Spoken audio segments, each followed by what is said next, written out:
Last night, in an exclusive investigation, we showed you two patents that Google has filed for. They show the company's willingness to stick a camera in your bedroom and spy on you and your children, and then, of course, use that information to sell you. Surveillance capitalism works. But currently, Google doesn't have a camera in every bedroom or every home. It does have a phone in millions of people's pockets, though.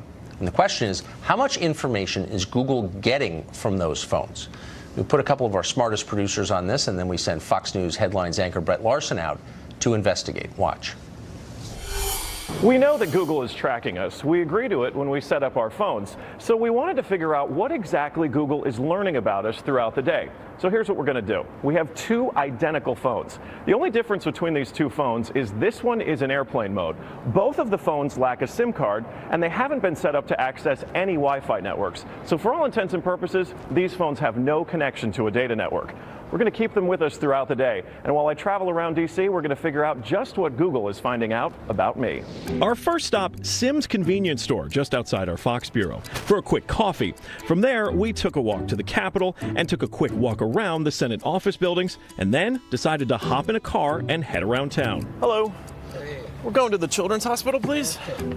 To run our test, we had to do more than walk the block, so we took a tour around our nation's capital. First, due north to the Children's National Medical Center Hospital, then west to St. Albans School and the National Cathedral.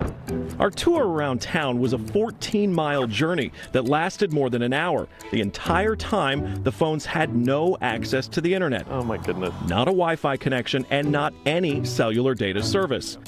It almost seemed quaint to assume that Google wouldn't even be able to collect data on me. Let's head back to the bureau, my friend. That church is beautiful. Google's business model is simple. Collect data on its users and then use that data to sell targeted ads. It's a business model called surveillance capitalism. But does that critical data collection work even when your phones aren't connected?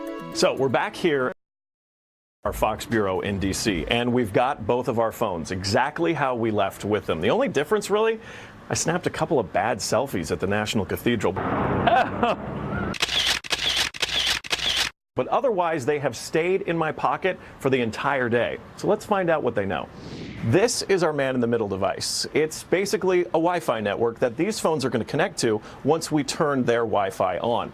It's going to pass data through it on the way to Google. But on the way, we're actually going to get a copy of the same data that Google's going to get. We'll be able to decrypt it and then find out where we've been throughout the day. Within minutes, the numbers rolled in. The phone that wasn't on airplane mode registered more than 100